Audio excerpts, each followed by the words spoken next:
Pues saludos, buenas tardes a los espectadores de Frontera Abierta en una sesión de viernes tarde, gélida en Sevilla, supongo que en Granada, donde tengo a dos de mis tres invitados. Yo creo que la temperatura debe andar por ahí en un invierno que ha venido de golpe y vamos a hablar de una, asiente con la cabeza de mis invitados en Granada, vamos a hablar de un tema en el 77º día de guerra desde el ataque terrorista de Hamás contra Israel. Empezó esa operación de respuesta del ejército de Israel contra Hamás en Gaza, el tema de actualidad fundamental en el ámbito internacional. Hoy vamos a centrarlo en Israel, en el futuro de este país, de su sociedad, de su sistema político, de la calidad de su democracia, de la solución o no de los dos estados. Vamos a centrarlo en este país del que, como comentábamos antes en el off, tampoco se aborda en profundidad la realidad israelí. Y lo voy a hacer de la mano de tres de los máximos especialistas en la cuestión en nuestro país y fuera de él. Empiezo tal como aparecen en este cuadro de Zoom, a mi izquierda, Antonio Bernardo Espinosa, que es profesor de la Universidad Europea Miguel de Cervantes, doctor en la Universidad de Granada y especialista en Israel contemporáneo, en antisemitismo. Antonio, buenas tardes, gracias por estar en Frontera Abierta. Hola, muchas gracias. Encantado de poder participar y de tu invitación. Gracias a ti, Emilio González Ferrín, que es, yo creo que el invitado que en más ocasiones he tenido el gozo, el privilegio de tener en Frontera Abierta. Ya yo creo que esta es la quinta vez, Emilio, que yo creo que ya no necesita presentación, no porque sea impresentable, sino precisamente por su extenso currículum. Es arabista, islamólogo, profesor de la Universidad de Sevilla, doctor en la Universidad de Sevilla y autor de muchísimos libros. Emilio, ¿no te importa si hoy no nombro los libros, ¿no? Si tienes alguno preparado ya o en la imprenta, este es el momento. Y gracias por estar Bueno, aquí. muchas gracias, encantado de estar con vosotros. Saco ahora en breve un qué es el Islam, que es continuación de un compañero mío que ha sacado un qué es el judaísmo. Por lo tanto, hemos escrito especularmente esos dos libros y puede tener un cierto interés abordar la parte contemporánea. Pero vamos, hoy soy yo aquí cascarón de huevo porque soy el único islamólogo en dos expertos en el mundo hebreo contemporáneo, ¿no? Gracias, Emilio. Y tengo también a la derecha, debajo de mi imagen, probablemente el mayor especialista en nuestro país de la historia del pueblo judío, profesor titular de la historia de Israel y el pueblo judío de la Universidad de Granada. Creo que en estos momentos ya no estás dedicado de lleno al ámbito docente. Tenemos un privilegio, un gozo de tenerte aquí como invitado, José Ramón Ayaso, en Frontera Abierta por primera vez. Espero que sea primera de muchas. Tienes el micro apagado, tendrás que pulsarlo para que te escuchemos. Lo apago para que no diga alguna cosa. Es como de seguridad, ¿no? Pues nada, muchas gracias por haberme invitado. Máxima autoridad, lo dudo. He dado mucho tiempo porque yo soy de formación, me dedico más al mundo antiguo y medieval, pero sí me ha interesado el mundo contemporáneo porque ha sido parte de mi trabajo de profesor, ¿no? Es decir, que he tenido que impartir pues toda la historia del pueblo judío y la verdad es que la, la- la edad moderna judía es realmente apasionante en muchos aspectos, pero no me puedo presentar como especialista. Buen conocedor y me interesa mucho todo esto y bueno, y vengo también aquí a aprender de lo que digan mis colegas, ¿no? Bueno, pues buenas tardes o buenas noches, ya no sé ni dónde estamos. Sí, en esta tarde de viernes, yo creo que es un común denominador de los sabios, de los especialistas, la humildad. Y eso, bueno, vamos a pasar directamente con la primera pregunta. Hablamos hace un ratito en el off, antes de la conexión, bueno, que es un tema al final que ha copado los telediarios, la actualidad informativa y que de alguna manera, quiero empezar contigo, José Ramón, con esta primera pregunta. Es difícil encontrar en estos días de zozobra, de tragedia en Gaza, especialistas en Israel contemporáneo en la universidad a los que recurrir para que nos analicen lo que está ocurriendo, más allá de la situación bélica, de la situación de Gaza y de Palestina. ¿Por qué? Eh, Yo me temo que el tema del estudio del Israel contemporáneo pues no se ha desarrollado suficientemente en, en la Universidad Española. Yo conozco, por haber pertenecido al área de estudios hebreos y arameos de la Universidad de Granada, gente que se dedica a la literatura.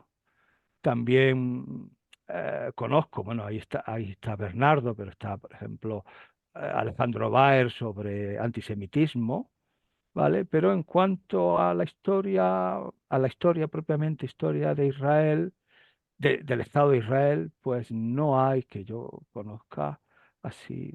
Igual hay alguien que se está formando en alguna facultad de historia o de sociología o de estudios políticos, pero la gente que yo conozco no lo hay. No lo hay porque no se ha desarrollado, ¿vale? Es decir, ha habido más gente, historiadores contemporáneos, que han trabajado el conflicto dentro del marco del estudio del Próximo Oriente o del mundo árabe, Israel, sí los hay. ¿Vale? No recuerdo un catedrático de historia contemporánea de Barcelona, ahora mismo no me viene el nombre, pero... Y estaba, pues, un periodista recientemente fallecido, catalán, ¿cómo se llamaba? Eh, Bernardo, tú seguro que te acuerdas. El micro, Antonio, lo tienes apagado. Un periodista catalán recientemente fallecido, especialista.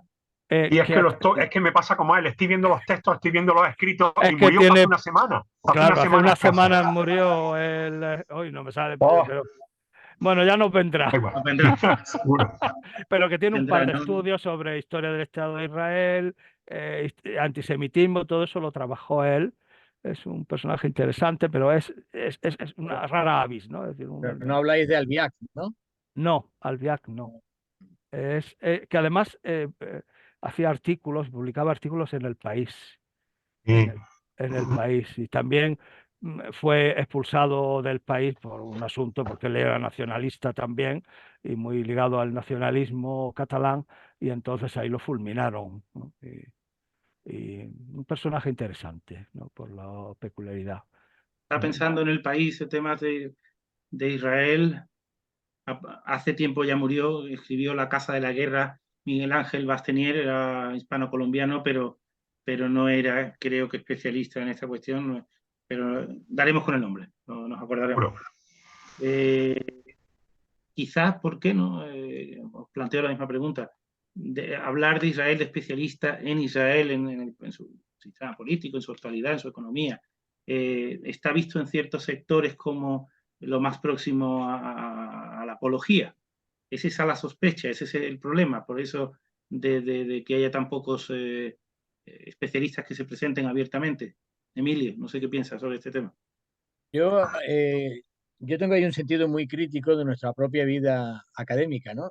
Yo siempre digo que una persona verdaderamente religiosa no puede ser clerical, igual que una persona verdaderamente universitaria no puede ser academicista, porque entonces hay una cortapisa a una cierta tensión entre tu propio libre pensamiento y las estructuras que intentan imponerte otro pensamiento diferente.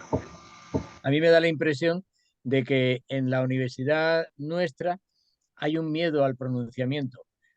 Somos herederos de un sentido sartriano, por Jean-Paul Sartre, del compromiso del intelectual, que me da la impresión de que en lugar de estar el intelectual comprometido con la sociedad y con la formación de la sociedad, está comprometido con una causa. El propio Sartre fue víctima de sus propias palabras del compromiso intelectual, ¿no? A mí me da la impresión de que una persona que traduzca, yo conozco muy bien a Ana Bejarano, por ejemplo, que ha traducido del hebreo contemporáneo muchas novelas y no quiere estar nunca en el candelero por si acaso la hacen caer de un lado o de otro de lo político o de lo políticamente incorrecto. Cuando estábamos preparando esto, yo decía que yo he participado en Madrid en encuentros conmemorativos de los acuerdos de Oslo y había en vez de haber una presencia de intelectuales dentro de la sala para comentar lo que podía surgir de allí, y estamos hablando de antes del 7 de octubre, pues en lugar de eso había pancartas fuera y había boicot. Somos más gente de pancarta que de pensamiento, por decirlo en términos de meme, ¿no? Gracias, Emilio. Creo que era Bueno, Joan Cuya, creo que era Joan Joan Cuya. ya lo he visto. Joan Cuyà, lo hemos buscado todo. Recientemente fallecido, es el Sí. 29 de noviembre falleció. Joan Cuyà. Antonio, perdona, que eras tú. Venga. No, dime, no, ¿en qué No, sentido? esa misma pregunta al hilo de lo que decía que le había planteado a Emilio y a José Ramón. Eh, yo creo que hay, ya te digo, depende de cómo te muevas. Primero, la parcialización de la universidad en los estudios, es decir, la hiperespecialización. Yo soy, por mi formación tan dispersa, ¿no? Por los temas a los que he tocado, la palabra no es transversal, que es muy fea, ¿no? Trato un poco de formarme tomando, no ser una persona hiperespecializada. Y los estudios hebreos, los estudios, han estado ligados al campo de los estudios semíticos, eh, eh, no han llegado en muchos casos, decía José Ramón, es cierto que se han hecho cosas posteriormente, pero ha habido un tanto de miedo de pasar más allá del sefardismo. El sefardismo como mucho, el sefardismo está ahí y es el gran marco sobre el que se trabaja en lo medieval, en lo sefardí, en algunos temas históricos, y avanzar hacia los estudios sobre el Israel contemporáneo, tuvo sus inconvenientes en el pasado, por la propia política, es decir, en la época de Franco, ¿quién investigaba sobre el Israel contemporáneo? ¿Cómo era la mirada sobre el Israel contemporáneo? Estaba condicionada, que es cuando nace el Estado de Israel. La democracia actualmente la universidad está muy politizada, más que profesores en muchos casos hay activistas, ¿no? El que tú los tienes con la pancarta. Yo no sé si antes hemos llegado a hablar el Instituto de la Paz y los Conflictos de Granada. Yo trabajé sobre los cibermedios y el antisemitismo durante un tiempo que estuve en el Instituto de los Conflictos. Cada vez que se intentaba, y José Ramón lo sabe muy bien, José Ramón Ayaso, cada vez que se ha intentado hacer algo sobre el Israel contemporáneo, ha habido una presión exterior hacia la dirección del Instituto de la Paz y los Conflictos por movimientos determinados, fundamentalmente el BDS, para que no se lleven a cabo esos actos, para sencillamente hablar sobre distintos aspectos del Israel contemporáneo. La pancarta, la presión, los correos electrónicos, el activismo puro y duro que nubla la razón y nubla el diálogo. Y eso es algo que hace que los propios investigadores universitarios, incluso los que tienen ganas de trabajar sobre un tema, pues se vayan atrás y se acomoden a lo que es fácil y a lo que no me va a molestar en mi carrera universitaria. Gracias, Antonio. Bueno, esta cuestión seguro que da para que sigamos hablando y en la medida de lo posible, ojalá que este tipo de inercias negativas pues vayan superando. Ojalá, con esa diversificación de estudios, con nueva sangre nueva en la universidad o con intentar huir del activismo en el espacio académico. Yo quería preguntaros a los tres, os lo decía antes también, antes de empezar, para una primera pregunta sobre la actualidad. Volvemos al 7 de octubre, lo que ha ocurrido desde entonces hacia acá. Y nos centramos en Israel, en la sociedad israelí. ¿Creéis que ha sido esto, ha ocurrido ese trauma, ese atentado terrorista, esos 1.200, 1.300, 1.400, la cifra va aumentando, porque como sabéis están muriendo también soldados ya en combate en Gaza desde el día, a partir del día 8 bueno, a partir de que empezó, me corrijo, que empezó la operación en Gaza, soldados israelíes? ¿Ha supuesto esto un trauma para la sociedad israelí que marcará un antes y un después en ese país, en esa sociedad? Estamos ante un hecho definitorio de la historia contemporánea de Israel. José Ramón. Bueno, yo soy historiador y no soy bueno haciendo predicciones. Esta mañana pasaba por un escaparate de una inmobiliaria de Granada que apareció un Belén, y en uno de los detalles del Belén aparecían unos jugando a la brisca, 4 jugando a la brisca, mientras que a pocos metros estaba el nacimiento. Quiere decir que muchas veces somos testigos de acontecimientos que no valoramos como fundamentales en la historia, y solo el tiempo dirá si son definitivos o definitorios o trascendentales. ciertamente los atentados del 7 de octubre eh, han, han puesto en duda ese ideal de seguridad que siempre ha buscado Israel. Pero todas las guerras, o sobre todo las últimas, por ejemplo, la del Yom Kippur, supuso lo mismo. Es decir, un Israel que creía que estaba seguro en sus fronteras, es removido por un ataque que les pilló desprevenidos. Sucedió con el Yom Kippur y de hecho este ataque del 7 de octubre se produce en una circunstancia similar en el mismo tiempo y rememorando en el aniversario del Yom Kippur. Y ha sido similar, ¿no? Es decir, le ha pillado desprevenido cuando creían que la frontera de Gaza no iba a dar problemas porque estaba con unos métodos técnicos terribles de control y que no iba a dar problemas. Desoyeron todas las alarmas que se producían y se fijaban en Cisjordania, donde creían que iba a estar el problema, y seguían acercándose al mundo árabe con estas nuevas relaciones con los Emiratos, sobre todo con la paz o el acuerdo diplomático con Arabia Saudí, ¿no? Ha roto la seguridad y eso en un país tan obsesionado por la seguridad como es el Estado de Israel y el pueblo judío, pues tendrá unas consecuencias. Evidentemente, a corto plazo, yo ya no sé a largo plazo cuál será, pero las consecuencias son evidentes, ¿no? Porque ha roto esa seguridad que creían que habían logrado en los últimos años con una política de fuerza, ¿no? Yo recuerdo a Benjamín Netanyahu en París después de los atentados, creo que es de la sala Bataclan, esos atentados, o fue de los anteriores contra el supermercado este kosher, que decía a los judíos de Francia, veniros a Israel si queréis estar seguros. Veniros a Israel. Y yo digo, ¿cómo es posible que Benjamín Netanyahu lleve a la gente a Israel diciendo que Israel es más seguro que Francia? Pero ese será el mensaje, claro, eso se ha roto definitivamente con el 7 de octubre. Bueno, he hablado demasiado, me temo. No, en absoluto. Emilio, gracias, no. Sí, pues yo lo pongo en relación con otro acontecimiento en clave interna, que es el asesinato de Rabin en el 95.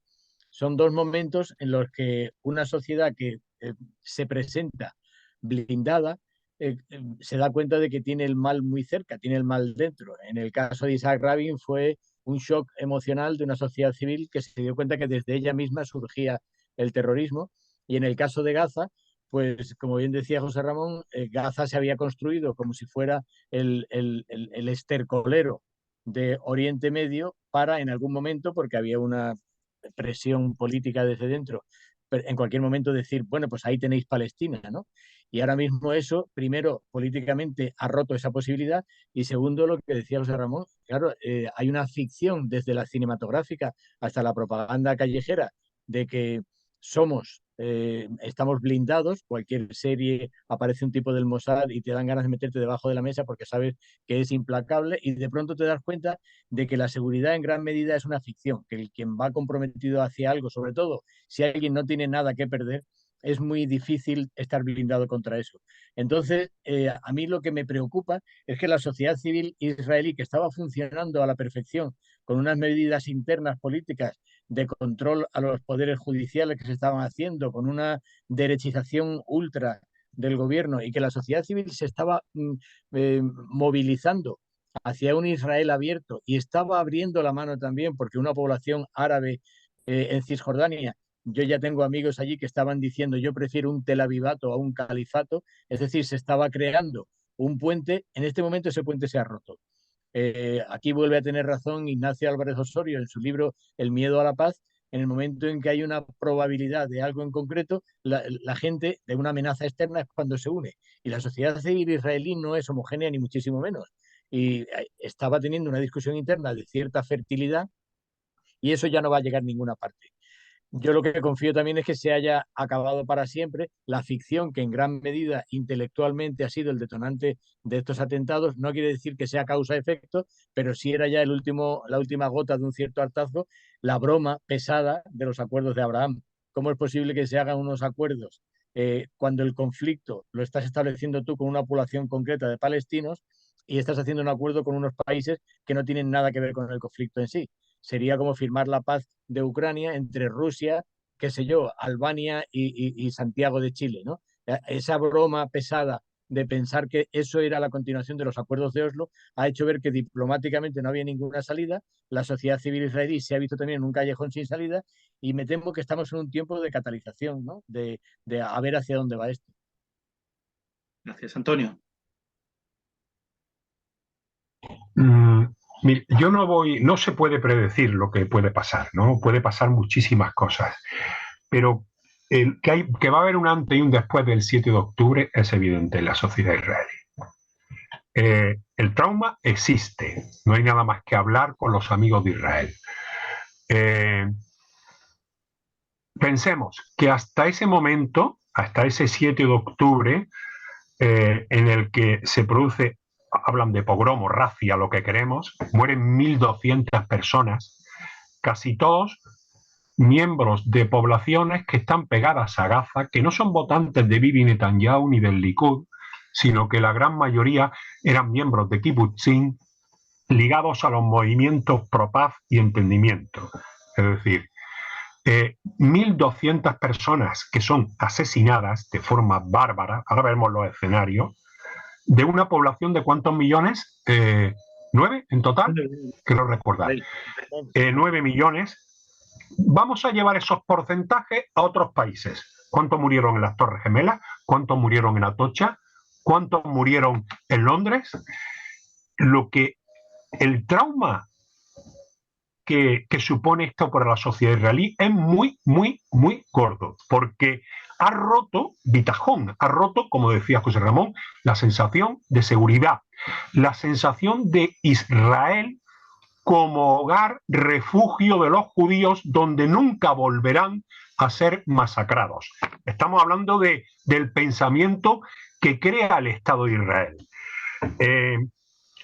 Yo te puedo hablar que hasta el día 6, una parte muy importante de la población llevaba meses en la calle,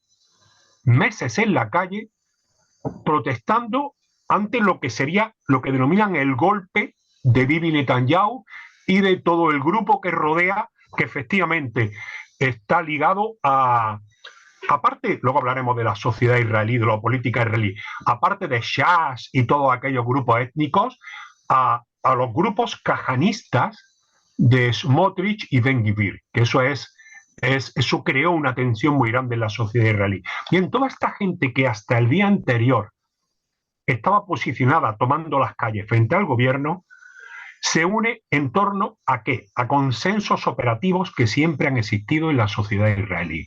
El principal consenso operativo de la seguridad israelí va en torno a la seguridad. Piensa,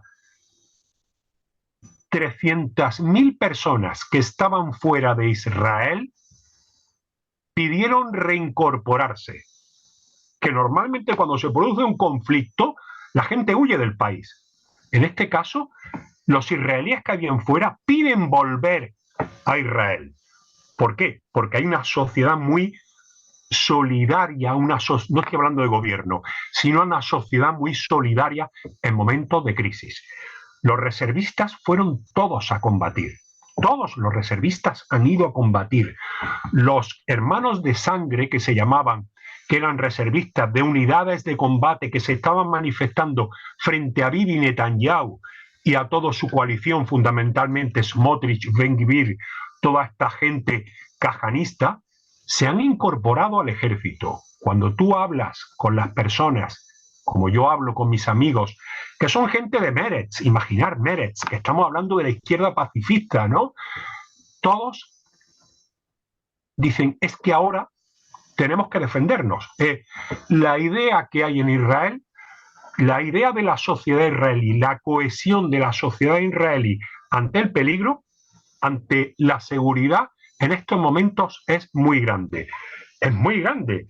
La sociedad civil se ha unido incluso siendo conscientes de las carencias de un gobierno al que le van a pedir cuentas, que no se nos olvide. Tener en cuenta que aquí no se habla que parte de la población del norte de Israel hoy se ha desplazado. parte de la población del sur se ha desplazado. El pueblo de Israel, la ciudad de Israel, la sociedad civil, tú hablas con los amigos y de pronto están dando de comer, dando refugio, llevándolos a Kiputzim para que se alimenten. Es decir, hay una sociedad que en estos momentos, si tú ves las noticias en los canales de televisión en Israel, normalmente abajo dice Israel de Milhamá, estamos en guerra, Israel en guerra. La sensación de que el país está en guerra es muy evidente, es muy solidaria. Eso no significa que no le vayan a pedir cuenta a Bibi Netanyahu. Tú coges, que yo creo que habrá una especie de comisión a Granat, seguro, como hubo en Yom Kippur en un futuro. ¿Hacia dónde va a ir? Pues no lo sé, porque la propia complejidad de la sociedad israelí no sé cómo terminará. Hoy le estaban pidiendo cuentas, y a pesar de todo le siguen pidiendo cuentas por los fallos de inteligencia, el por qué había 32 batallones que tenían que estar en el sur, estaban defendiendo en Judea, Samaria o Cisjordania, como queramos, a los asentamientos de los colonos, por qué solamente había 2 abajo, por qué se despreció toda la información que venía desde los servicios de inteligencia. Todo eso se resolverá en un futuro. Pero en estos momentos, no sé, es muy largo, pero yo creo que la sociedad, lo que quiere, la sociedad está en guerra y como tal, ese consenso operativo está funcionando. Y les importa muy poco lo que piensen fuera.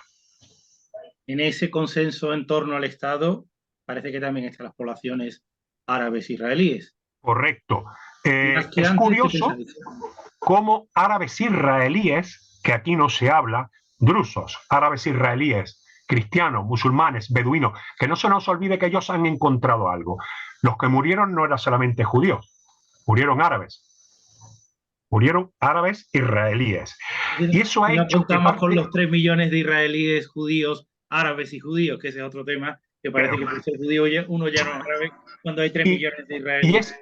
Y es muy curioso, cuando tú ves las fotografías y hablas con la gente, como parte de la población árabe israelí de pronto se ha dicho, es que yo también puedo ser víctima de esto. Hemos sido víctimas.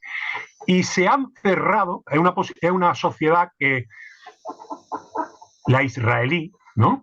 La de Medinat Israel, no la de Eretz Israel, se ha cerrado en torno a ese consenso operativo que es la seguridad ante lo que pueda pasar. José Ramón, que quería intervenir. Gracias, Antonio, que interrumpiros e intervenir como si estuviéramos en lo que estamos, en torno a una mesa camilla. Una mesa camilla es lo que necesito yo aquí con el frío que hace en esta habitación. Bueno, ciertamente Israel se ha unido en esta cuestión de la guerra y como bien dice Bernardo, esa unión en bloque es temporal porque ya llegará el momento de pedirle responsabilidades a Bibi Netanyahu.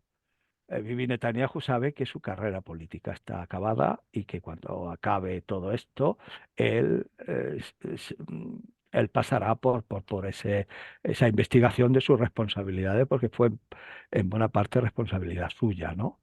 Y ha llevado al país a la situación en que está, ¿no?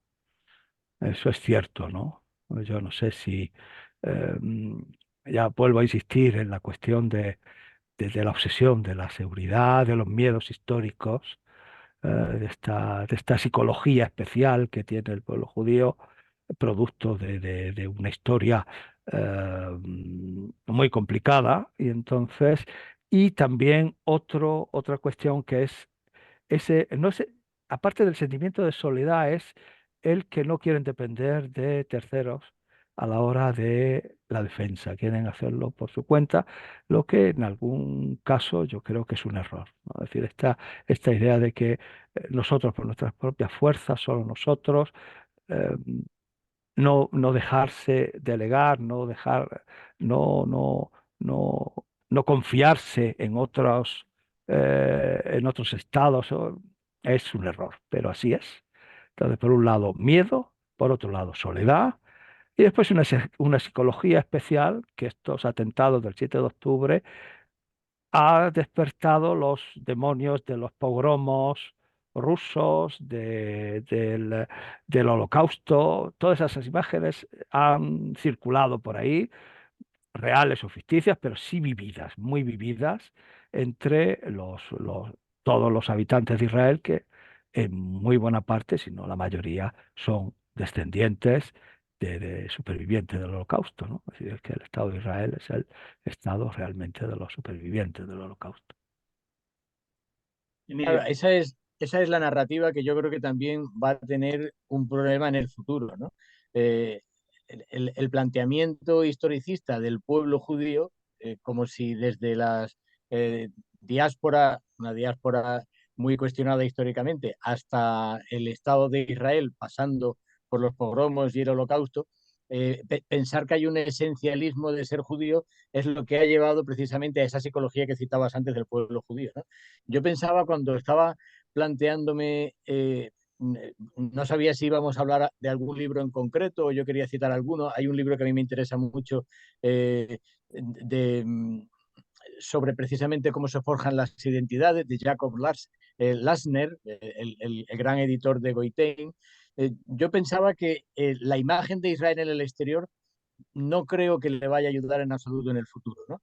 Pensaba que nosotros hace muy poco se ha recordado en España, no voy a decir ni conmemorar ni celebrar ni nada parecido, pero sí el atentado de Carrero Blanco, que fue la gran bestialidad final del franquismo, y cómo aquello, de pronto la gente se catalizó de una manera en España que un tirano podía haber perfectamente arrasado el País Vasco en aquel momento y haber tenido el beneplácito de España entera. Pero la respuesta de Israel, confundir un Estado duro con un Estado fuerte, le va a pasar factura en el futuro y se la está pasando en sus mejores aliados, que es Europa y Estados Unidos, porque la gente no está comprendiendo. La gente no comprende un esencialismo de pueblo judío al servicio de un Estado masacrando poblaciones ahora mismo como respuesta desequilibrada completamente a unos atentados crueles. Es decir, la inteligencia de un Estado es haber podido evitar esto y si no lo has podido evitar, hacer una cirugía como corresponde a un Estado fuerte, insisto, y no tener que hacer estos fuegos de artificio que en realidad, por mucho que nos pusiéramos a hablar aquí de carencias humanas, que lo hay y cualquier persona con una ética sabe perfectamente que lo que se está viendo ahora mismo en Gaza es inhumano, al margen de todo eso, geopolíticamente le va a pasar factura, porque Israel tiene que saber dónde está, que es en Oriente Medio, y tiene que saber quiénes son sus vecinos, y tiene que saber que se acabó la Guerra Fría y que Estados Unidos ya no está en Oriente Medio, y que el mundo puede cambiar en 24 horas. Por lo tanto, a mí no me parece que la respuesta israelí, que entiendo la cohesión ante la amenaza, ha sido históricamente así, pero no me parece que esta respuesta le vaya a traer réditos positivos a Israel en el futuro. La política de la venganza puede tener a la gente callada, pero no la va a tener contenta. ¿Qué pensáis? Gracias, Emilio. Antonio. Es que yo creo que hay que distinguir, y esto tiene que ver con la propia idiosincrasia del Estado de Israel y la población del Estado de Israel. Una cosa, en esas dos Israel que existen, bueno, en esas mucho Israel está el Eretz Israel Ashleimá, ¿no? Que vinculamos al mundo judío, al templo, al Kotel, a todos los movimientos vinculados al mesianismo, a la derecha. Y luego está la Medina Israel, que habla de Israel con mayoría judía, pero que incorpora otros elementos como son las otras poblaciones que existen en Israel como ciudadanos de Israel. Dependiendo de ese balance dentro de la propia sociedad israelí, volcaremos hacia una forma de actuar u otra forma de actuar. Y dependiendo de cómo en el futuro esas Israel ciudadana, cívica, frente a esa Israel étnica, ¿no? Religiosa, dependiendo de cómo quede la balanza, sí podrá ser el futuro. Y voy. Y no tengo que predecir, no estoy incapaz de predecir. Lo que sí está claro ahí, coincido en parte con Emilio, no del todo, pero coincido, es que el conflicto no se puede administrar como hasta ahora. Hablaban de administrar el conflicto. Ya no se puede administrar. Yo creo que incluso la propia izquierda, si queréis entramos en otro campo, la propia izquierda de Israel se ha dado cuenta que ya no es, el conflicto va más allá de la relación con sus propios vecinos, que hay otros intereses regionales que inciden en el conflicto. Es decir, jamás una parte de Israel podrá decir, ¿veis? Porque esto se ha producido porque había división interna previamente. Nos han visto las debilidades y jamás ha actuado. Cuando realmente jamás estaba preparando esto, cuando previamente, pocos meses antes, en el gobierno israelí había hasta árabes. Es decir, jamás, ¿por qué ha actuado así? ¿Por qué actúa realmente? No es una simple reacción. Esto no es una reacción de una población oprimida. Aquí hay algo más, ¿verdad? Hay algo más y eso es lo que lleva a que los israelíes vean en la situación actual, da igual que sean de izquierda, que sean de derecha, una amenaza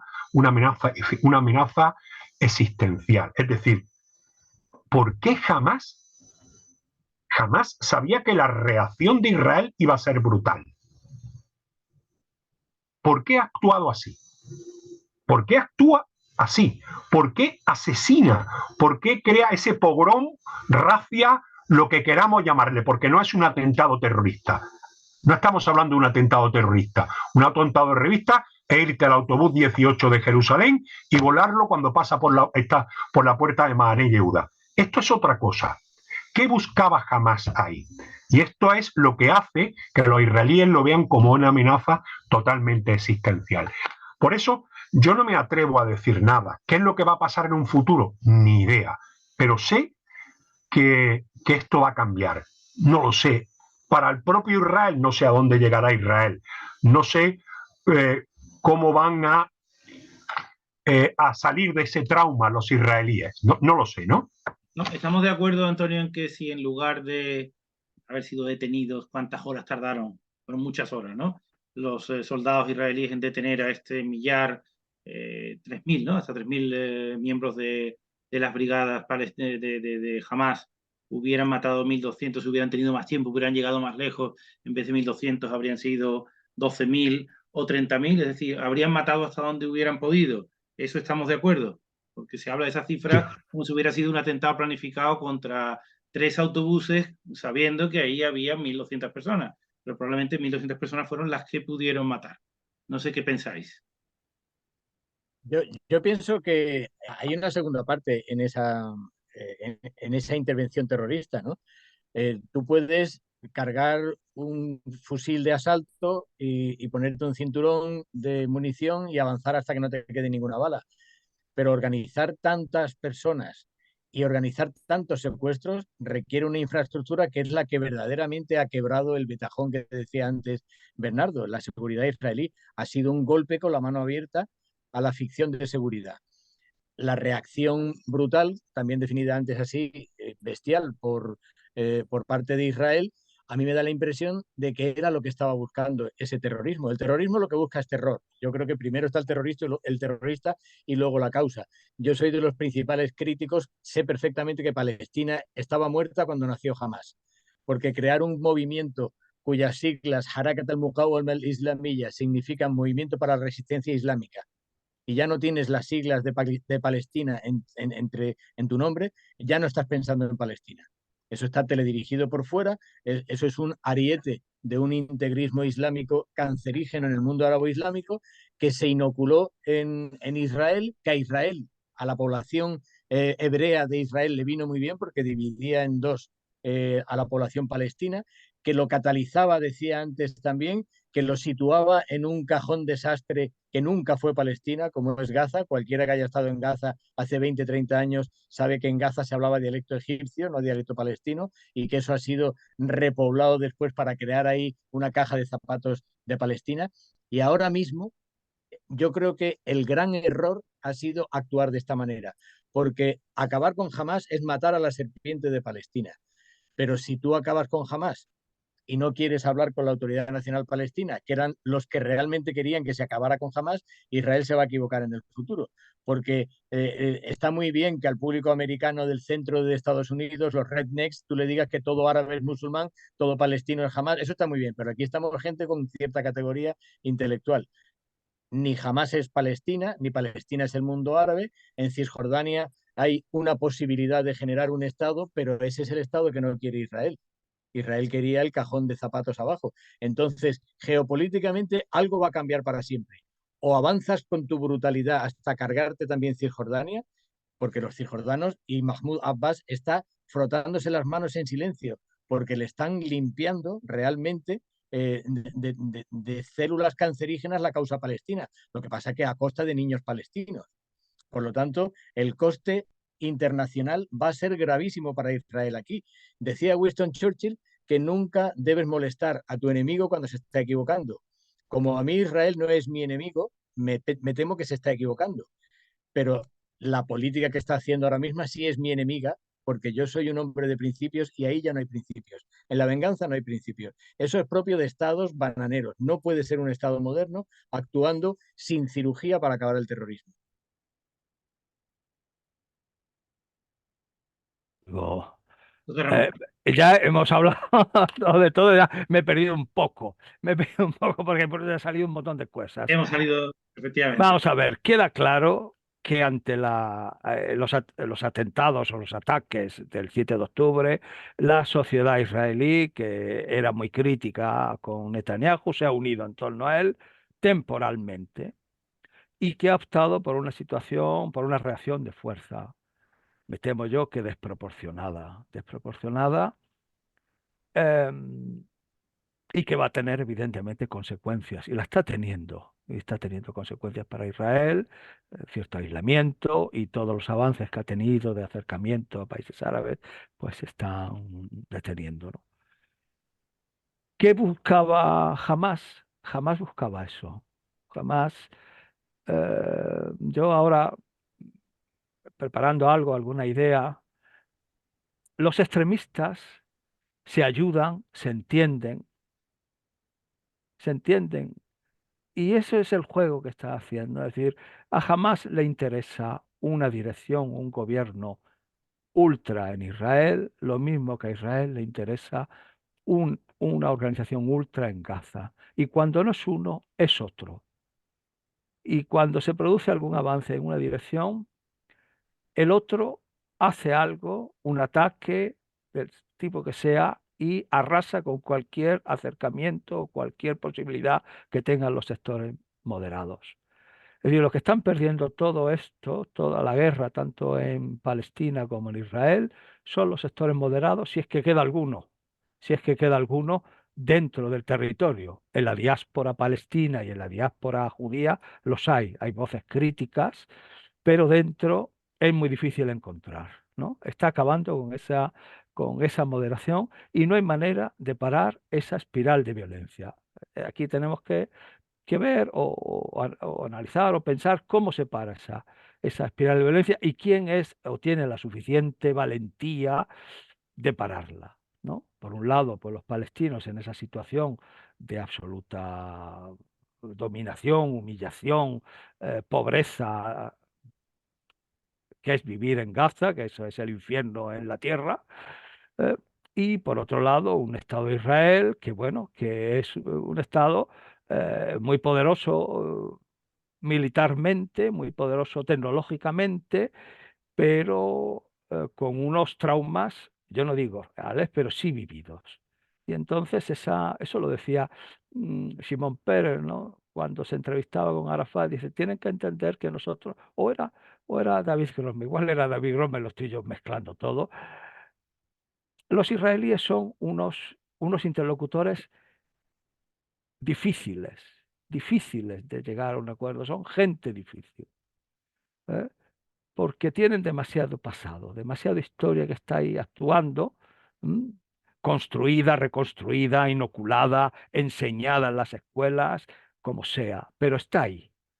Y y los otros, pues bueno, pues también tienen su historia, su pasado reciente y su falta de perspectivas, ¿no? Es decir, que ahí quizás lo único que podía ser es cómo parar esta espiral de violencia. Y realmente la reacción de Israel ha sido desproporcionada. Desproporcionada, por mucho que sea como decía Bernardo, la proporción de muertos en comparación con las Torres Gemelas, con lo que fuera, no hay justificación posible, no es cuestión de número, es cuestión de que un Estado debe tener su manera de defenderse y defender a sus ciudadanos.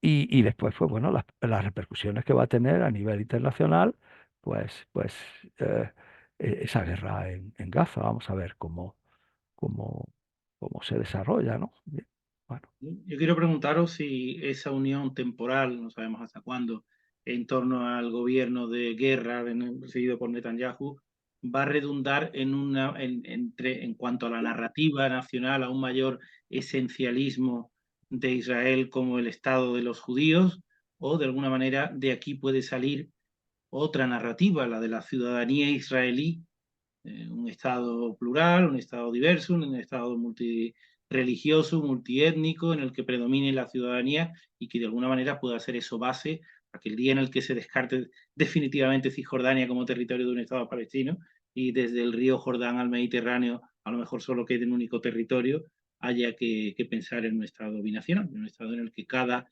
ciudadano residente en ese territorio, la Palestina histórica, sea quizás ciudadano de la República Palestina de Israel o de la República Israelí de Palestina, no sabemos. ¿Qué pensáis? En qué línea puede salir esta sociedad? Eso. Sé que es una pregunta. Vamos a ver. Quiero que sean los expertos.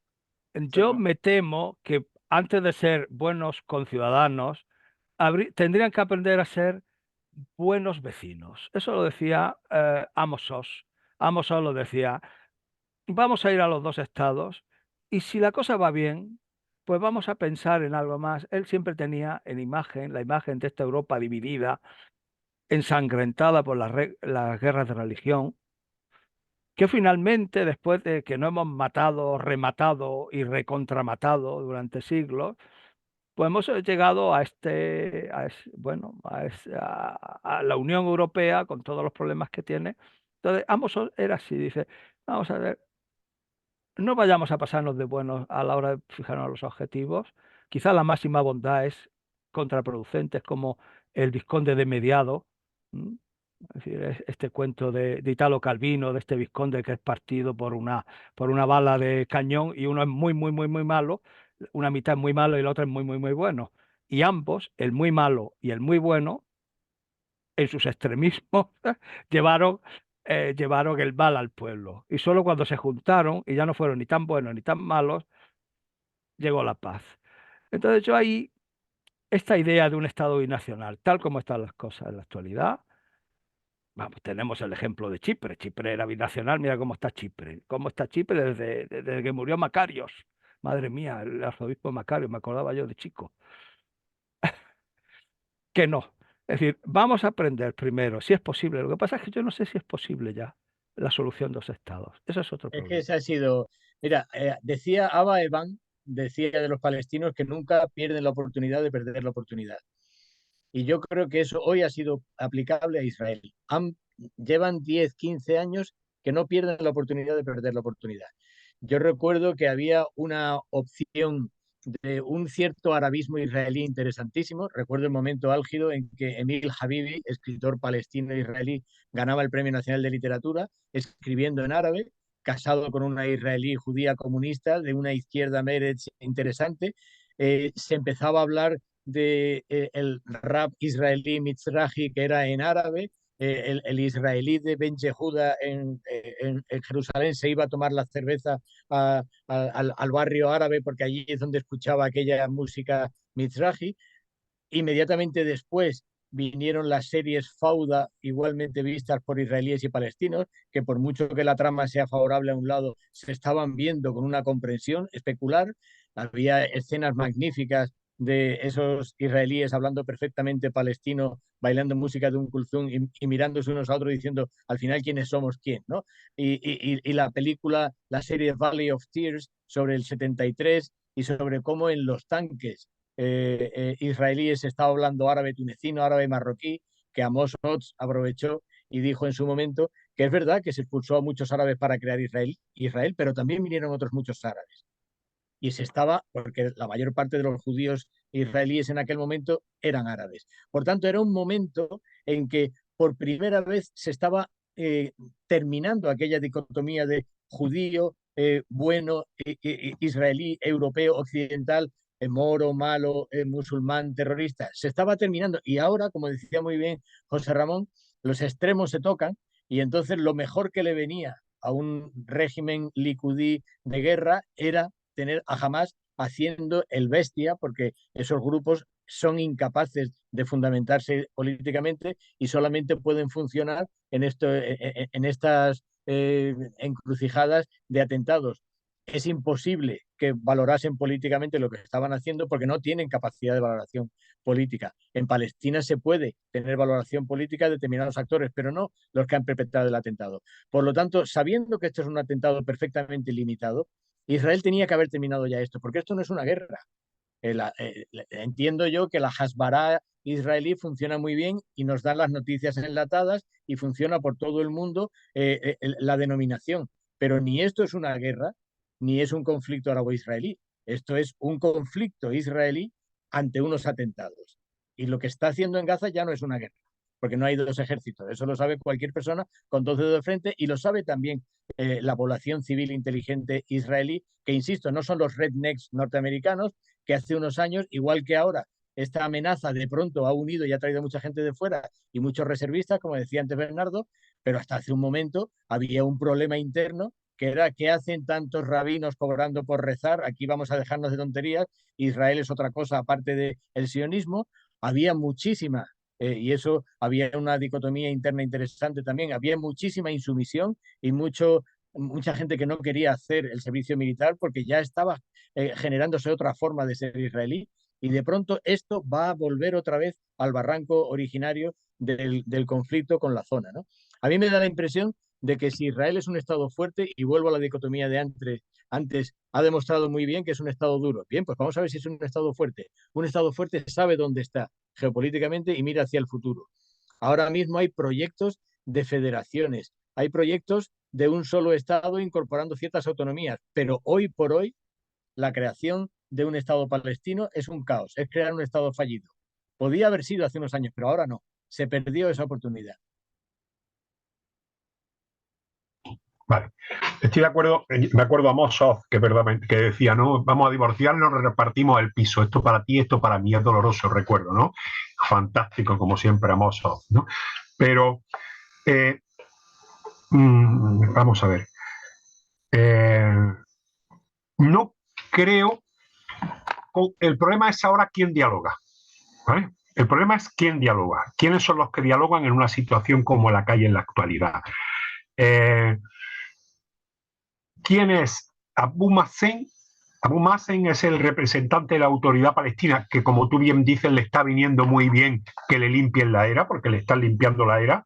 El gran problema incluso de los árabes israelíes. Yo recuerdo estar en Al-Fajr, en el Wadi Ara, y eran árabes israelíes, cuyo problema principal es la delincuencia y las mafias hoy en día, no un tema de identidad, ¿no? Y me preguntaban lo que ellos, el gran temor que tenían ellos, incluso que jamás se infiltrara en su propio territorio. El gran problema es la solución, que no hay solución, no existe solución, o cuál es el camino. El camino que es crear dos estados, no lo sé.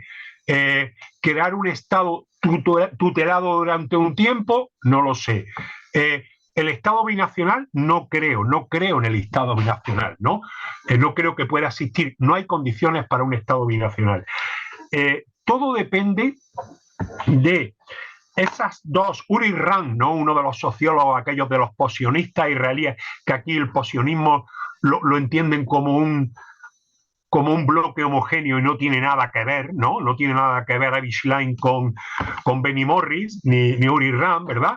Él decía que en estos momentos lo que hay realmente es tres posiciones que se consolidan en dos, con dos visiones de lo que tiene que ser Israel, ¿no?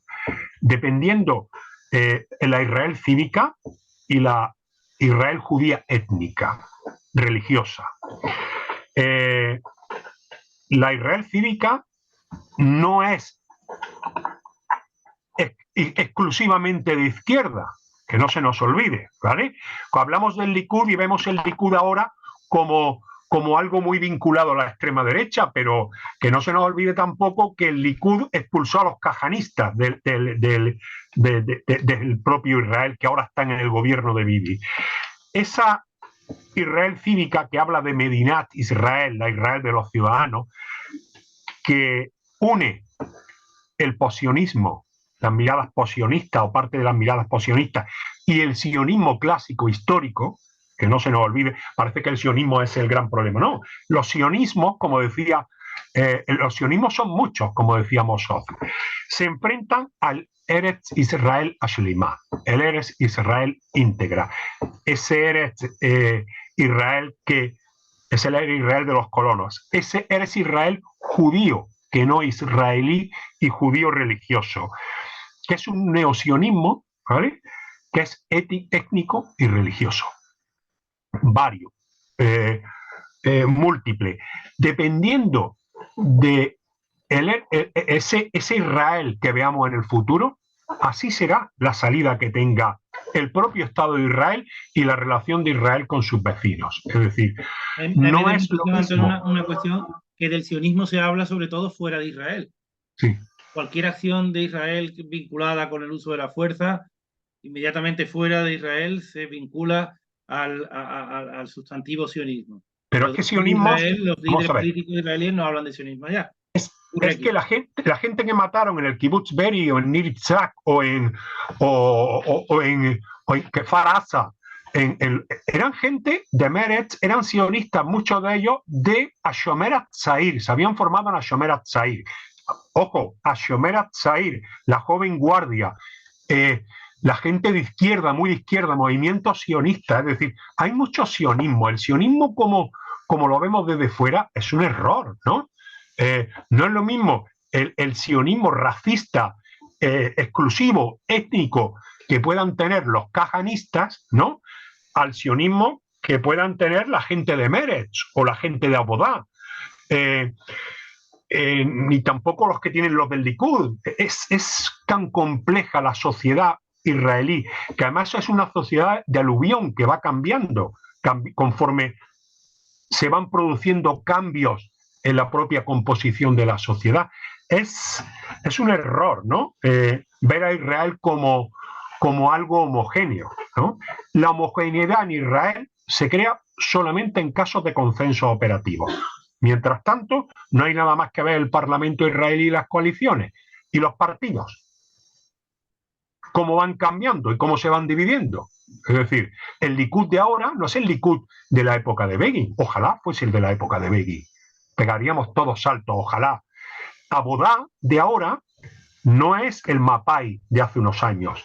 Ni Meretz es Mapán. Posiblemente los votantes que hoy voten a Cajón Labán, o como no recuerdo cómo se llama ahora, o Yesh Atid, eran los que antiguamente eran los Tel Avivi que votaban Mapai o votaban Abodá y han dejado de votarlos, ¿no? Hay componentes de la sociedad que pueden ser más o menos inamovibles, como Shas, como determinados grupos así, pero el resto es una sociedad, fíjate, Lieberman, ¿no? Y todos los rusos, por otro lado, Israel Beiteinu. Quiero preguntar, ¿ha habido un crecimiento demográfico de sectores ultraortodoxos antisionistas? ¿Esos pueden hacer un balance a largo plazo con la tendencia demográfica y cambiar estas proporciones dentro en el seno de Israel? ¿Qué pensáis? José Ramón. ¿Dices sectores religiosos antisionistas? Antisionistas. No, vamos a ver. El sionismo es el nacionalismo judío, ¿vale? Ese es y es un nacionalismo europeo.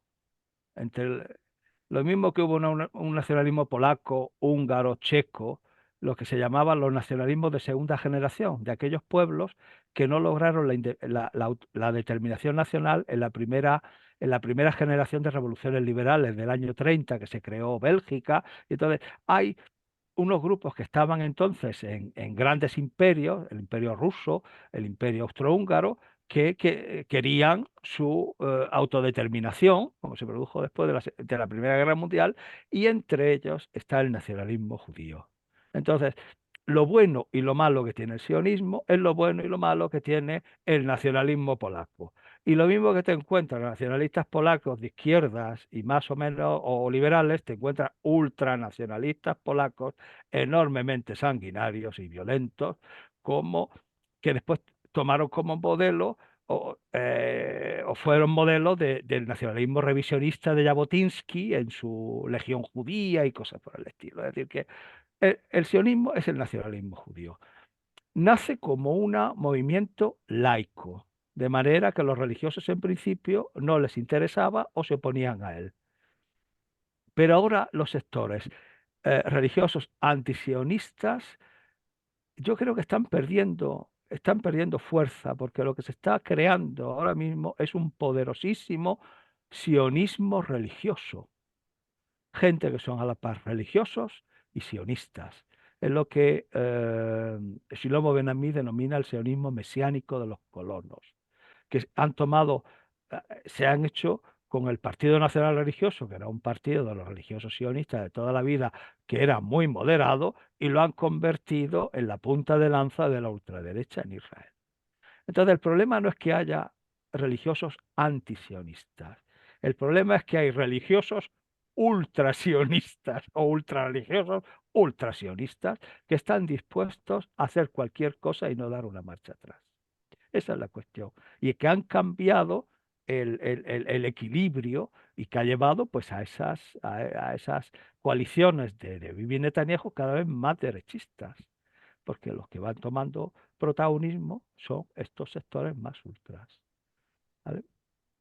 Y así está la cosa. Donde sí está habiendo un movimiento muy interesante de judaísmo no estrictamente sionista es en Estados Unidos y en Canadá.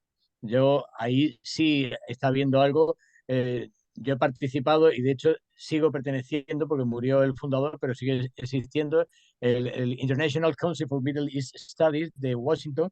Ahí está el rabino Shapiro, que cuando nos lo trajimos aquí a Sevilla, Jacob Shapiro, digo, porque hay tantos rabinos Shapiro que es interesante distinguir.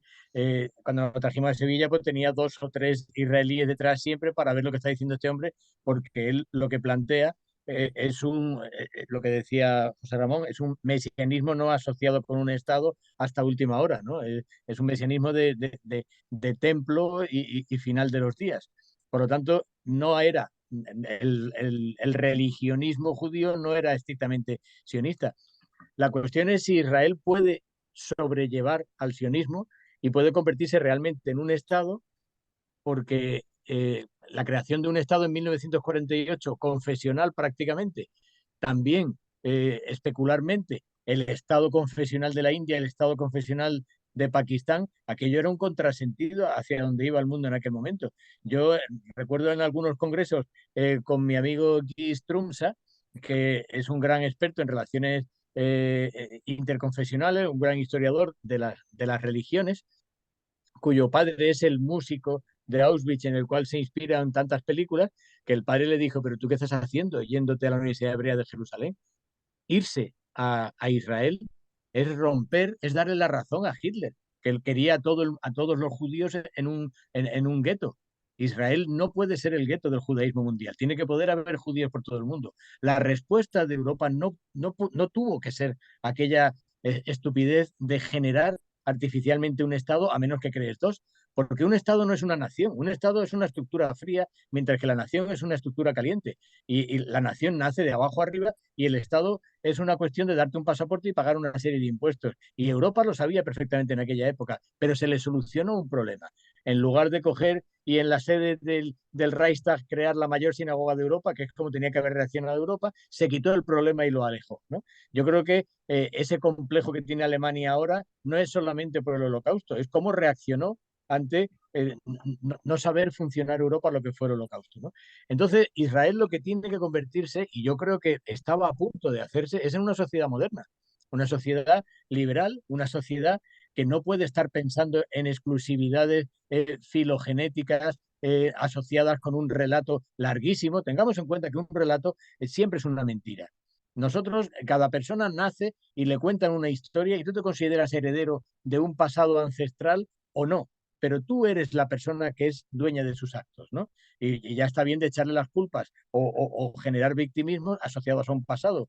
Estamos en un presente en que la sociedad civil israelí tiene la llave de parar este conflicto. Esto es un conflicto israelí y lo tiene que solucionar la sociedad civil israelí. Y la única forma es convertirse en un Estado adulto que consiga, a través de una fortaleza que le da un mérito de haber luchado por su propia entidad nacional, consiga ubicarse geográficamente donde está, porque no está entre Estados Unidos y Canadá. Eso es una utopía, ¿no?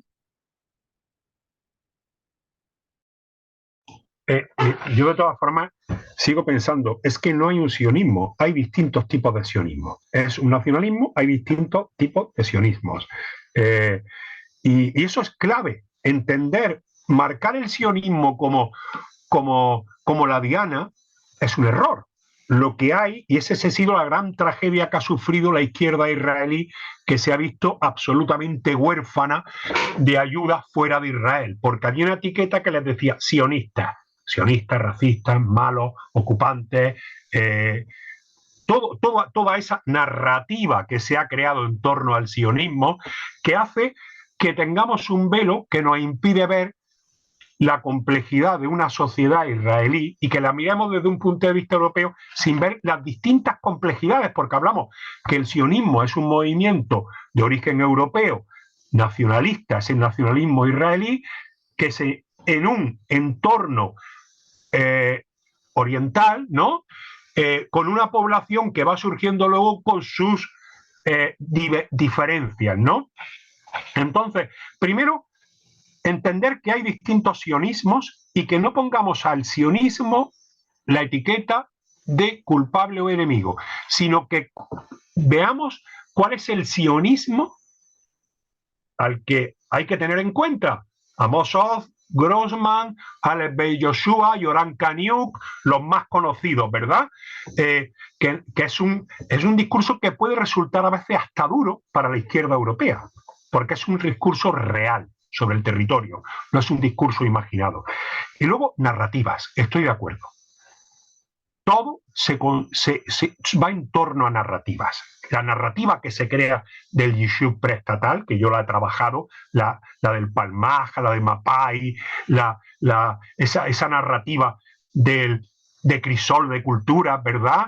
Del Israel solidario, se enfrenta a una realidad que es la de la avalancha de inmigrantes, muchos del mundo oriental, una sociedad compleja, cada vez más compleja, cada vez más identitaria, ojo, cada vez más identitaria, con toda la complejidad que tienen los identitarismos dentro de la propia sociedad israelí, y a la vez una sociedad palestina que también vive de narrativas y vive de relatos, ¿cierto?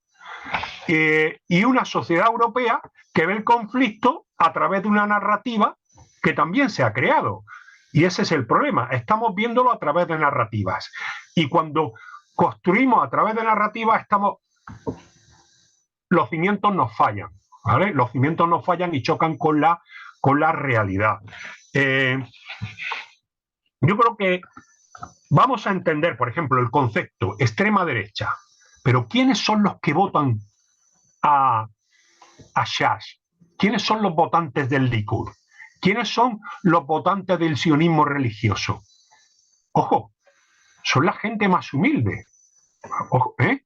Si tú te pones, recuerdo que tengo una, qué lástima que no lo pueda compartir, ¿no? Un gráfico de partido político, votante, condición socioeconómica, desde menos a más.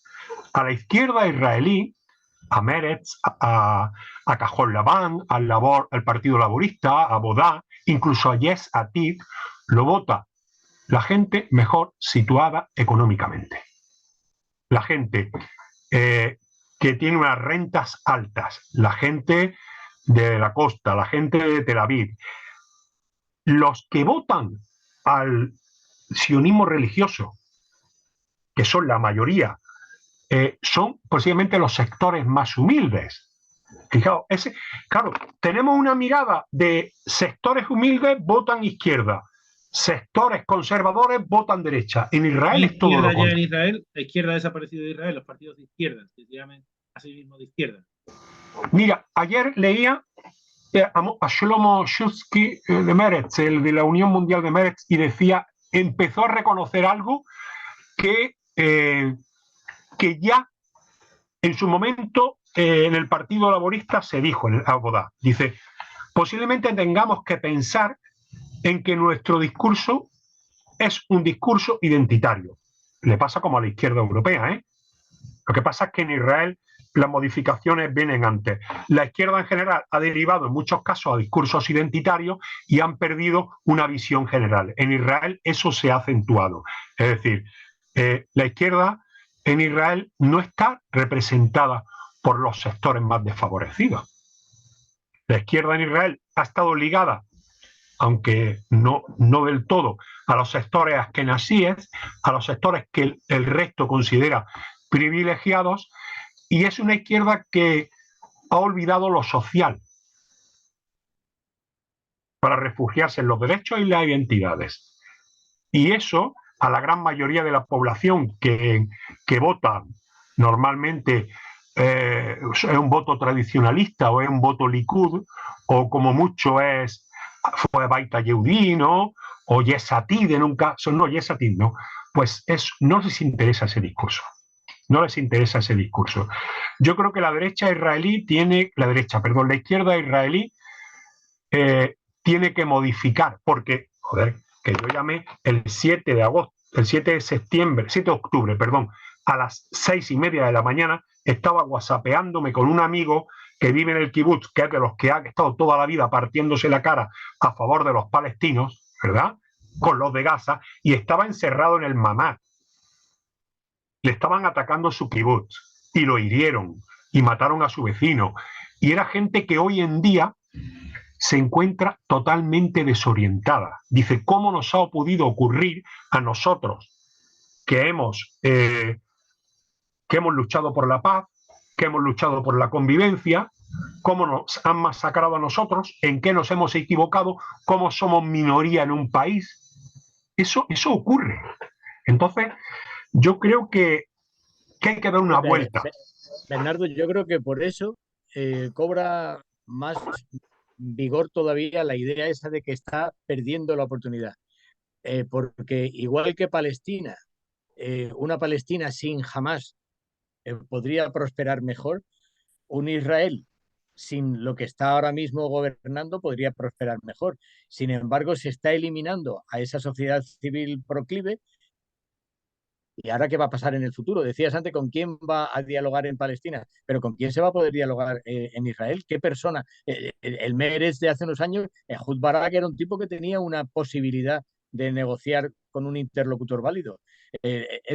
Bishara Hader, que es el tipo que a mí me supervisó la tesis doctoral en Lovaina, donde estaba también Felice D'Aseto en antropología, que por cierto acaba de publicar un artículo muy interesante en academia.edu, precisamente sobre las neotopías en el conflicto de Israel, y habla de una utopía de el Jordán sin narrativas. En fin, es interesante como tema de conversación sin ningún tipo de operatividad política. Bueno, pues decía Bishara y decía Felice D'Aseto que Sudáfrica había conseguido prosperar no porque Nelson Mandela hubiera conseguido al final salir de la cárcel, sino porque tenía delante a un blanco supremacista que decidió negociar con él. Bien, pues la clave vuelve a estar ahora mismo en el Estado de Israel. El futuro es la sociedad civil israelí liberal que pudiera acabar con esta marea de ultraderecha. Pero claro, eso es una utopía ahora mismo. Pero también es una utopía, si puedo estar de acuerdo contigo en parte, ¿no? Pero piensa en que los que han perdido una oportunidad, me estoy hablando hasta 2000, hasta cuando Ehud Barak o Olmer, ¿no?, ofrecieron dividir el territorio. O sea, los palestinos no dieron el paso que tenían que haber dado en su momento, que era decir, yo creo que nunca se les ha ofrecido tanto como se les ofreció por parte de Barak y por parte de Ehud Olmer, y lo rechazaron. Claro, eso es muy importante. Hablamos, quien perdió la oportunidad. Vale que pueden que los israelíes, que en el sector Bibi no le interese, ¿no? Bibi y sus aliados no le interesa un Estado palestino. Pero es que los palestinos pudieron tenerlo en los años 2000 y lo rechazaron. Bueno, lo malo es que a Bibi sí le interesa un Estado palestino, está pidiendo la palabra. Pero en Gaza, perdona, que estaba ahí. Sí, sí. Pidiendo la palabra a José Ramón, por favor.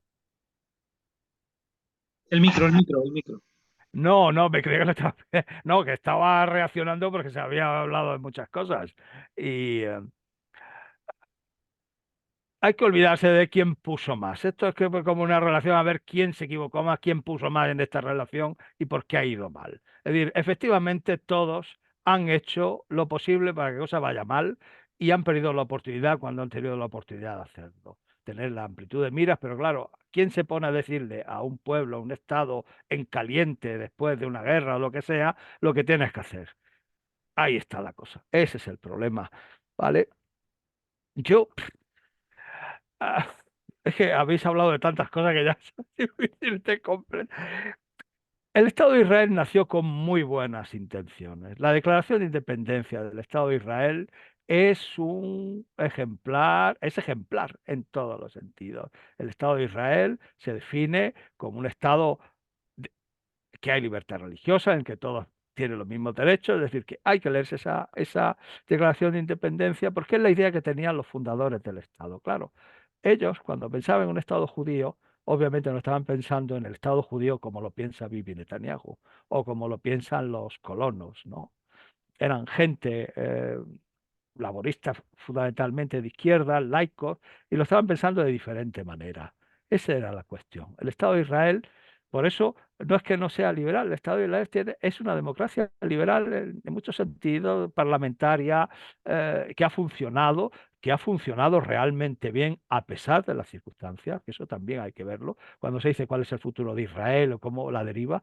Es decir, el Estado de Israel ha estado en guerra desde su nacimiento, ha vivido crisis muy profundas y se ha mantenido el gobierno civil.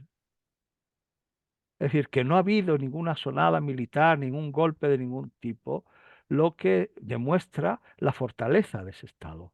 Bueno, había incorporado a Bueno, militares en el ejército. vale, Una larga tradición. pero bueno, es un ejército nacional, es un ejército ciudadano, efectivamente, pero el poder civil se ha mantenido a pesar de las presiones. Ahora mismo, antes de que Netanyahu decidiera el ataque a Gaza, Netanyahu estaba recibiendo presiones por Estados Unidos para que no empezara el ataque y por otro lado las presiones del ejército que querían que se actuara inmediatamente porque era estratégicamente el momento de atacar a Hamas.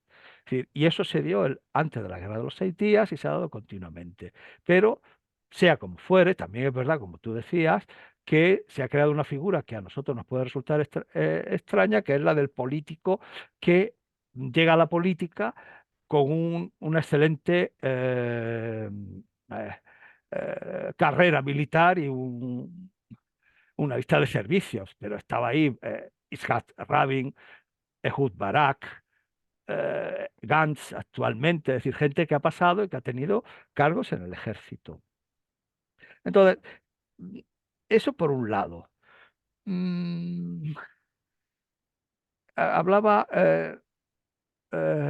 Emilio, ¿eres Emilio Ferrín? La verdad es que ya tengo la cabeza fatal. No me acuerdo sé, de leído y cosas, pero de pronto digo, oye, a ver si le llamo Emilio y no se llama Emilio. Mira, decías que no era una sociedad moderna y una sociedad adulta. Y No, a mí yo me digo que sí lo es, ¿eh? Que sí lo es, pero que ahora No, esa pero que no sociedad era se un ha metido Estado debajo de la adulto, que mesa. no era un Estado adulto y que no haya formado una sociedad moderna. Fuerte, que ese Estado duro frente a fuerte. Era la Vale, denominación de no, Gramsci pero de un Estado duro y, a un Estado fuerte.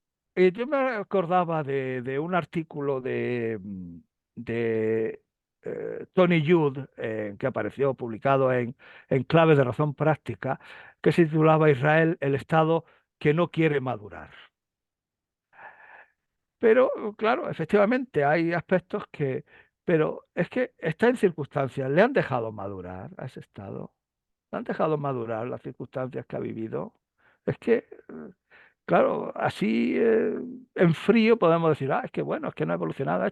Mire usted, es que en las condiciones en las que ha vivido, difícilmente un Estado puede madurar. Por lo que tendemos nosotros madurar, ¿no? ¿Eh? Es decir, que ciertamente esa situación de guerra ha envilecido a todos. Lo ha envilecido porque ha radicalizado las sociedades. Yo leía en un artículo sobre unas elecciones eh, que preguntaban a uno si iba a votar a un partido más de izquierda, más moderado, y decía, si yo viviera en Europa, sí votaba por esta opción, pero como vivo en Oriente Próximo, voy a votar con los que me dan o los que me garantizan una política de fuerza. Ese es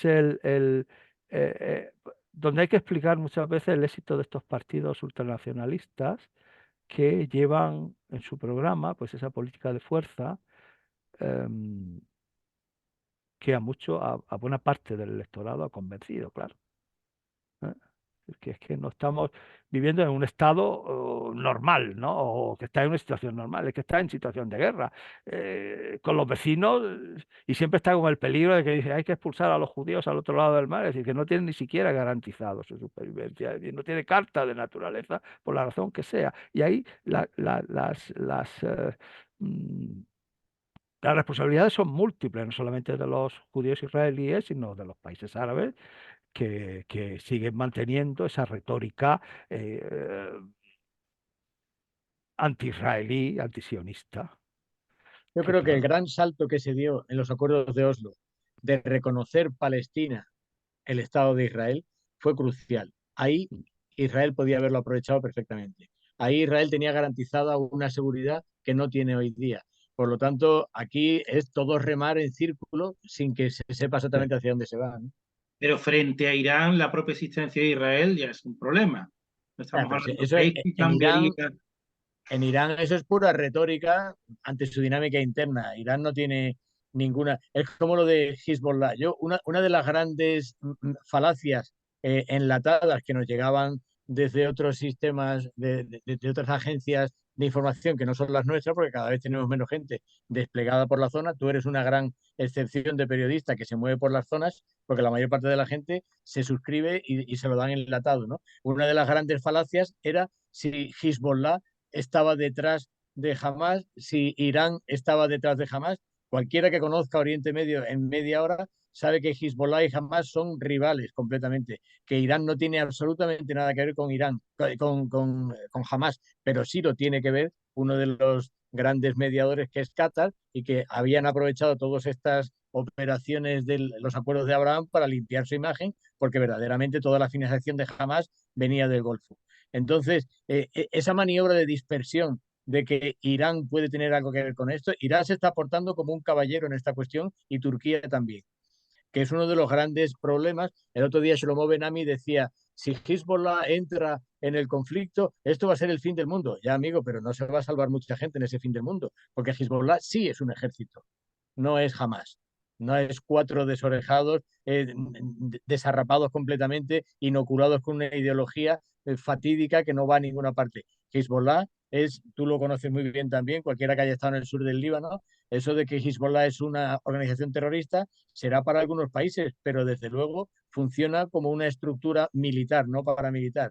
Por lo tanto, yo creo que la inteligencia colectiva de una sociedad moderna en un Estado que yo sí creo que sea maduro, pero es demasiado duro y no entonces demasiado fuerte, es empezar a cimentar a partir de aquí una paz que le sirva de algo. La paz, esto es como la Unión Europea. La Unión Europea no surge de gente que se fuma un porro y decide ser amigos el resto de su vida. Surge porque se tienen miedo. Surge porque dicen, vamos a poner en medio el carbón, el acero y la energía atómica, porque nos vamos a estar dando piñas el resto de nuestra historia. Surge de la desconfianza y este momento de desconfianza es el momento para una posible paz. Lo que pasa es que hace falta inteligencia por ambos lados. Gracias, Emilio. Vamos a ir cerrando ya, Antonio, que querías intervenir. Y cerramos ya porque nos hemos ido por encima de la hora. José Ramón está pasando. No, si yo, a mí, a los que nos apasiona esto, pues. Sí, seguro, pero os voy a convocar como Sanedrín, nunca mejor dicho, para una siguiente sesión sobre el tema Israel, ¿eh? Así que os convocaré más adelante. Yo no sé, para terminar, ¿qué te puedo decir? No sé cómo va a acabar esto, no soy adivino. No sé, el 7 de octubre significa un cambio. No sé cuál va a ser el camino que va a haber, no sé lo que va a pasar en un futuro, no me atrevo a pronosticar absolutamente nada, y en dos caminos. Y a mí, ¿qué es lo que pueda pasar en la sociedad israelí en un futuro? No lo sé. No sé cuál va a ser el resultado de esto en la sociedad israelí, porque dependiendo de lo que pase en la sociedad israelí en ese momento, también será cuál será la relación de Israel con sus vecinos. Y no sé el papel que van a jugar determinadas potencias en el entorno y la reordenación del entorno. Es un conflicto. Israel no es un país aislado, es un país que vive en un entorno donde hay conflictos dentro de los conflictos. La visión maniquea. No voy a hablar de la visión política de los políticos españoles, que ya hace mucho que la dejé, ¿no? Incluidos numeritos de viaje, sino la visión que nos transmiten los medios es una visión absolutamente sesgada, y creo que debemos de contribuir a dar otra mirada, al menos que refleje la complejidad de una sociedad israelí que es mucho más rica y mucho más moderna de lo que aparece.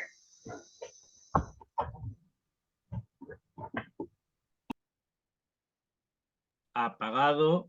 Ahora se me oís, ¿no? ¿Alguno de vosotros quiere decir algo más? Para cerrar, Emilio, José Ramón. Yo ya he cerrado. José Ramón le corresponde. El micro, ahí. José Ramón, el micro lo tienes en rojo. Bueno, pues, hombre, yo sé que algo va a cambiar porque cuando todo esto termine, Bibi Netanyahu se va a ir. Que por lo menos, por lo menos algo va a cambiar, ¿no? Y bueno, y hay que buscar tiempo, a lo mejor no se puede dialogar ahora en caliente, pero sí crear unas condiciones y que poner el tiempo que vaya a favor de la paz. Es decir, que no haya más conflictos así. Es decir, intentar que el tiempo vaya a favor, eh, que se ponga a jugar a favor de la paz, ¿no? Como decía Miguel Ángel Aguilar, un dicho, y no sé de dónde lo sacó, y me hacía mucha gracia: hacer que los otros se salgan con la nuestra. Hacer que todos se comprometan y ya está. Es decir, que cuando logramos que los otros están de acuerdo y se salen con la nuestra y nosotros nos salimos con la de ellos, podemos tener algún futuro, y eso es así. Bueno, pues nada, Muchísimas ha sido gracias a los tres. encantado de estar aquí.